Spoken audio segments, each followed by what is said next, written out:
கண்டிப்பாக இப்போ வந்து அவர் அடிக்கடி தமிழ்நாடு வரது எதிர்கட்சிகளுக்கெல்லாம் ஒரு பயத்தை உண்டாக்குறது, ஒரு அச்சம்.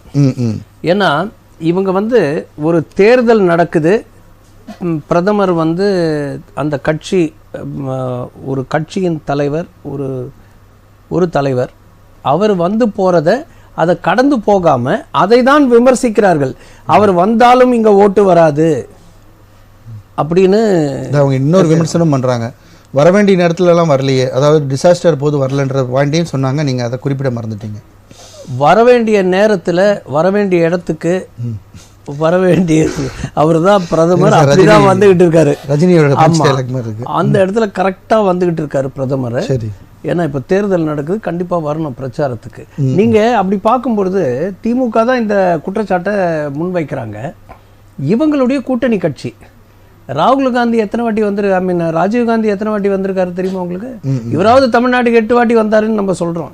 அந்த சுற்றுப்பயணம், அந்த சுற்றுப்பயணத்தோட செலவு இதுவே ஒரு பேசு பொருளா அன்னைக்கு இருந்தது. அப்படி ஒரு கூட்டணி கட்சி வச்சுக்கிட்டு இந்த மாதிரி பேசுறது தப்பு தான். அதனால இது வந்து ஒரு பெரிய தாக்கத்தை உண்டாக்குது. தமிழுக்கு முக்கியத்துவம் அளிப்பதாக இந்த தேர்தல் அறிக்கை. இப்போ வந்து ஆமா, தமிழுக்கு முக்கியத்துவம் நீங்க சொன்னீங்க. இந்த திருவள்ளுவர் மையம் கலாச்சாரம், ஆமா கலாச்சாரம்னு நான் அதான் திரும்ப திரும்ப சொல்றேன். நீங்க இந்த ஊடகங்கள்லாம் மத்திய அரசாங்கம் செய்யற விஷயங்களை சரியாக கொண்டு செல்வதில்லை. இப்போ அந்த வட மாநிலங்கள்லாம் பாத்தீங்கன்னா இது எல்லாருக்கும் தெரியும் இந்த விஷயம். திருவள்ளுவர் பத்தி என்ன பண்ணிக்கிட்டு இருக்காங்க மத்திய அரசாங்கம் அப்படின்னு ஒரு குழு அமைச்சு கடந்த 6 வருடமாக பல்வேறு நாடுகள்ல திருவள்ளுவர் சிலை வச்சுக்கிட்டு இருக்காங்க. தெரியுமா உங்களுக்கு? ஏன்னா உங்க ஊடகங்கள்லாம் இதெல்லாம் சொல்றது இல்லை. இது வந்து ஆல்ரெடி ஒரு 6-7 வருஷமா இது ஒரு நடக்கிற விஷயம்தான். இதேதான் இந்தியால பல மாநிலங்களை வச்சது நமக்கு தெரியும். நான் சொல்றது நாடுகளில், மற்ற நாடுகளில் அதை பத்தி தமிழ் பத்தி பேசிட்டு இருக்காரு. தமிழ் பத்தி பேசுறது மட்டும் கிடையாது. முதல்ல பிரான்ஸ் நாட்டுல வச்சாங்க. அண்ட் பிரான்ஸ் நாட்டுல வைக்கும் போது கூட அவங்கள கேட்டாங்க, இங்க ஒரு சிலை வைக்கணும். ஐயோ, திருவள்ளுவர் சிலை எந்த நாடு ஞாபகம் இல்ல. திருக்குறள் மொழிபெயர்த்து அந்த அவங்க நாட்டில் உள்ள மொழியில மொழிபெயர்த்து கொடுத்ததெல்லாம் நம்ம வந்து எல்லா நாட்டுக்கும் அதுக்கு ஒரு குழுவே இருக்கு. மத்திய அமைச்சகத்துல ஒரு குழு இருக்கு. அவங்க வந்து அவங்களுக்கு வேற எந்த வேலையும் கிடையாது அரசாங்கத்துல. இந்த திருவள்ளுவரோட கொள்கைகள், இந்த திருவள்ளுவரோட இந்த நீங்க சொன்னீங்கல்ல மொழிபெயர்க்கிறது, சிலை வைக்கிறது, எல்லா நாடுகள்லயும் பர்மிஷன் கேட்டுக்கிட்டே இருப்பாங்க. எந்த நாட்டுல அலோவ் பண்றாங்களோ அங்க வந்து ஒண்ணு தெரிஞ்சுக்கோங்க.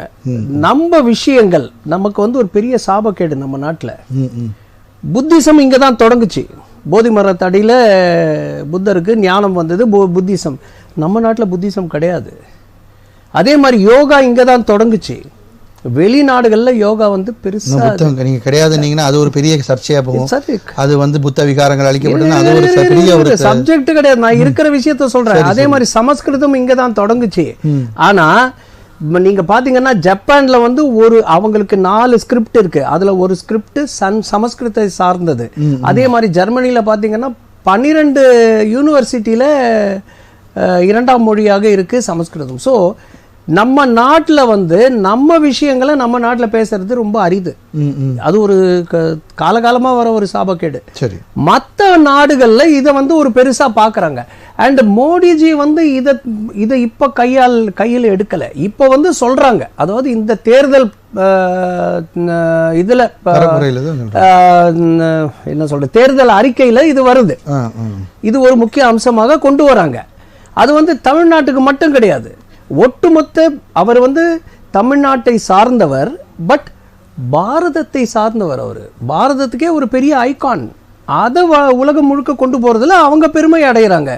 எப்படி பட்டேலை கொண்டு போறாங்களோ, இல்ல ராஜராஜ சோழன் பத்தி நம்ம எல்லா இடத்துல பேசுறோமோ, அது மாதிரி இவர் வந்து திருவள்ளுவரை பத்தி பேசிட்டு இருக்காரு.